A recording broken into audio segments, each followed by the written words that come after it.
I thought my husband was cheating, so I followed him. But what I found changed everything. I drove in silence, my mind racing with every possibility. Was I overreacting? Had I let Sarah's words spiral into something bigger than it was? Or was I about to uncover the truth? My hands trembled as I gripped the steering wheel, a mix of fear and determination driving me forward. Jake's work trip was at a resort a few hours away. When I arrived, I parked in a secluded spot near the entrance and waited. Watching every person entering and exiting the hotel felt surreal. The whole time, I kept questioning myself. What if I find nothing? What if I'm wrong? What if I ruin everything? Hours passed, and I began to feel ridiculous. Jake hadn't given me any reason to doubt him beyond Sarah's suspicions and my own insecurities. As evening fell, I saw Jake walk out of the hotel with his colleagues, including her. They were heading to dinner, laughing and chatting casually. It was a group setting, nothing romantic or suspicious. I felt a small wave of relief wash over me. Still, I wasn't ready to leave. I needed more reassurance. I followed them discreetly to a nearby restaurant and watched from a distance. Jake sat at the head of the table, animatedly talking and laughing with everyone. The woman Sarah had warned me about sat a few seats away, chatting with others. They barely interacted. I felt a pang of guilt. Maybe this really was just work. Maybe Sarah's gut feeling was wrong. But then, as they left the restaurant, Jake and the woman lingered behind the group, chatting quietly. My heart stopped. They laughed about something, and she lightly touched his arm. It was innocent, but to me, it felt like betrayal. I snapped a photo, unsure of what I would do with it. That night, I couldn't sleep. I stayed parked near the hotel, battling my thoughts. Was I sabotaging my marriage based on a few innocent interactions? Or was I uncovering a truth I wasn't ready to face? The next morning, I decided to confront Jake. I couldn't keep living in this state of doubt and paranoia. When he came out of the hotel, I stepped out of my car and called his name. The look of shock on his face was unforgettable. "Lily? What are you doing here?" he asked, walking toward me, concern etched on his face. "I need to know the truth," I said, my voice trembling. "I've been driving myself crazy with doubts. Sarah keeps telling me you're too close to her. I saw you two talking last night. Jake, are you cheating on me?" His face softened as he realized the depth of my torment. "Lily," he said gently, "I love you. I would never do that to you. I didn't even know you were feeling this way." He took my hands in his. "Yes, I've been working closely with her, but it's nothing more than that. I promise you." I wanted to believe him, but the doubt was still there. "Why didn't you tell me about her gift?" "The wine with the note?" Jake sighed. "Because I knew how it would look. She's part of my team. Everyone contributed to that gift, but she was the one who wrote the note. I didn't think it was worth mentioning because it didn't mean anything." I searched his face for any sign of deception, but all I saw was honesty and love. He didn't seem defensive or angry, just hurt that I had been suffering in silence. "Why didn't you tell me you were feeling this way?" he asked. We could have talked about it. Tears filled my eyes. I didn't want to seem crazy or insecure. But Sarah kept planting these ideas in my head, and I couldn't ignore them. Jake hugged me tightly. "Lily, you're not crazy, but you need to trust me. Sarah doesn't know everything, and she doesn't see what happens between us at home. You and our son are my whole world. I'd never do anything to jeopardize that." His words broke through the walls I had built around my heart. For the first time in weeks, I felt a glimmer of hope. Maybe I had let my fears and Sarah's doubts overshadow the truth. Maybe Jake had been honest all along. When we got home, we sat down and talked openly for hours. I told him everything, my insecurities, Sarah's warnings, and the guilt I felt for doubting him. Jake listened patiently, never once judging me. He reassured me that his relationship with his colleague was strictly professional and promised to set clear boundaries to ease my mind. In the days that followed, I distanced myself from Sarah. I realized that while she may have been trying to help, her constant warnings had fueled my paranoia. Jake also made an effort to include me in his work life, sharing more about his day and introducing me to his colleagues at a company event. Meeting the woman in question put my fears to rest. She was polite and friendly, but there was no spark or connection beyond work. Through this experience, I learned an important lesson about trust and communication. Doubt can grow like a weed, but love requires effort and understanding. Jake and I came out of this stronger, and I vowed never to let fear dictate my actions again.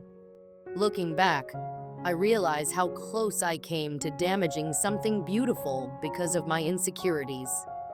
But with patience, honesty, and love, we found our way back to each other.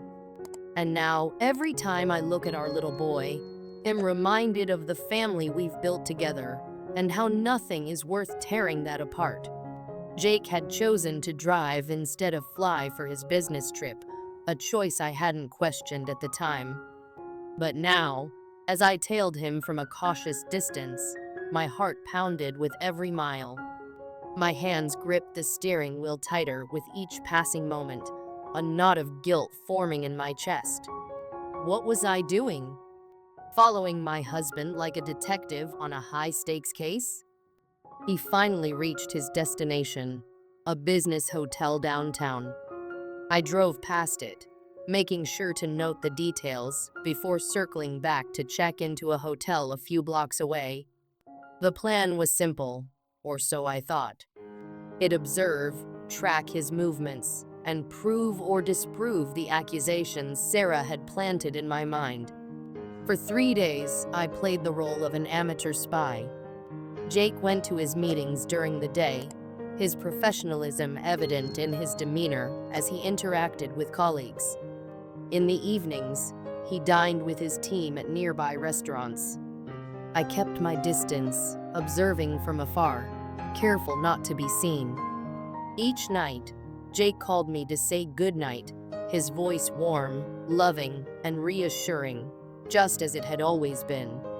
But as I watched, I saw nothing unusual. No secret rendezvous. No suspicious behavior. He wasn't even alone with the woman Sarah had accused, just a group of colleagues engaged in harmless conversation. He was innocent. Jake had done nothing to betray my trust, and yet here I was, skulking in the shadows like some overzealous investigator. On the third day, his work concluded. I watched him pack his bags, check out of the hotel, and begin his drive home.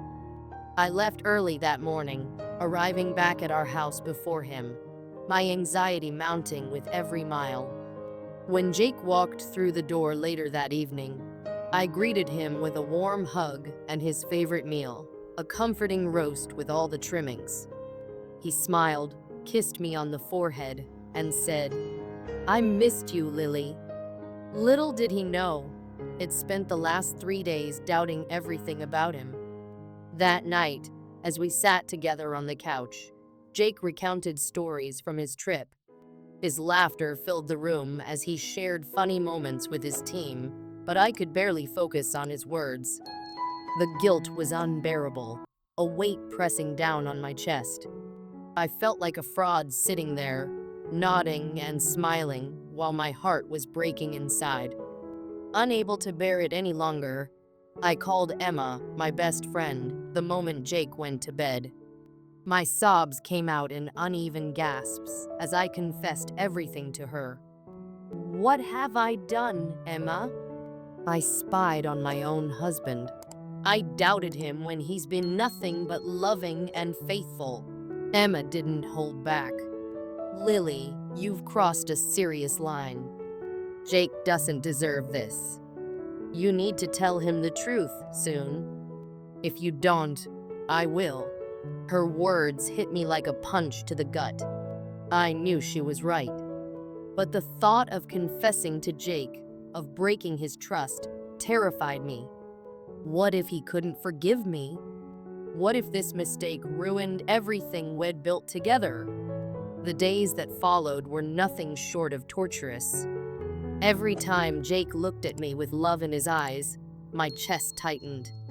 I replayed the events in my mind over and over. Sarah's comments about Jake's alleged flirtation, the doubts that festered, and my decision to act on those doubts. How could I let someone else's words poison my trust in the man I loved?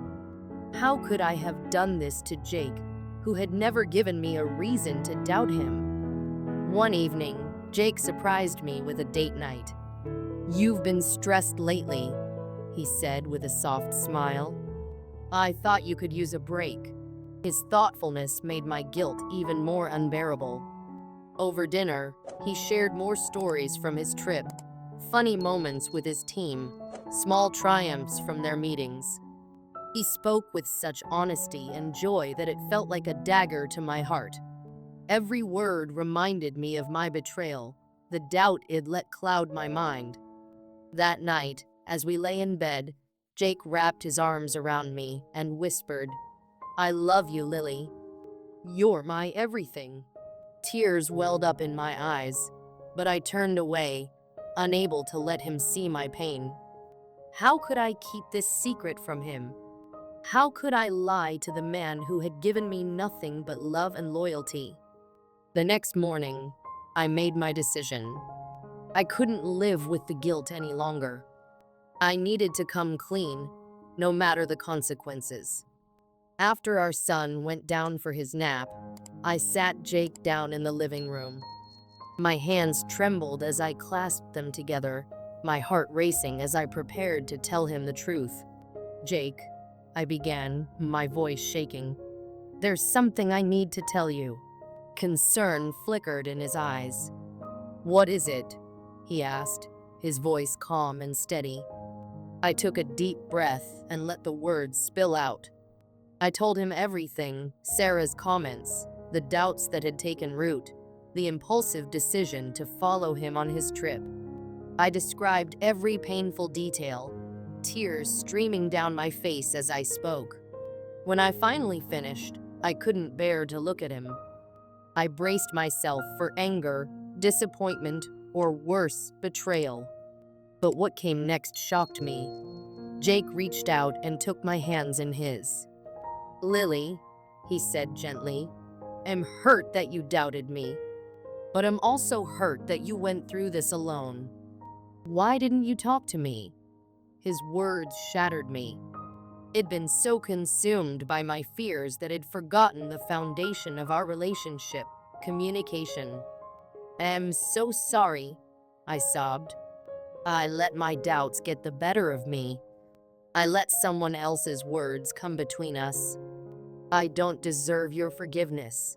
Jake pulled me into his arms, holding me close. "Lily, you made a mistake, but we all make mistakes. What matters is that we learn from them. I love you, and I want us to move forward together." His forgiveness was a gift I didn't feel worthy of, but it was also a wake-up call. I realized then how fragile trust could be and how much damage doubt could cause if left unchecked. Jake's love and patience reminded me of the importance of honesty, communication, and vulnerability. In the weeks that followed, I worked hard to rebuild the trust I'd broken. I opened up to Jake about my fears and insecurities, and he reassured me every step of the way. Together, we decided to set firm boundaries with Sarah, whose meddling had planted the seeds of doubt in the first place. Our marriage isn't perfect. No marriage is.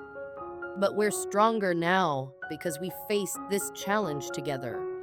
This experience taught me that trust, once broken, can be rebuilt with love, patience, and effort. Jake's unwavering support showed me that true love is about standing by each other, even in the face of mistakes. Looking back, I'm grateful for the lessons I learned. I'll never again let doubt or fear dictate my actions. Instead, I'll hold on to the love and trust that Jake and I have worked so hard to rebuild. And for that, I'll always be thankful.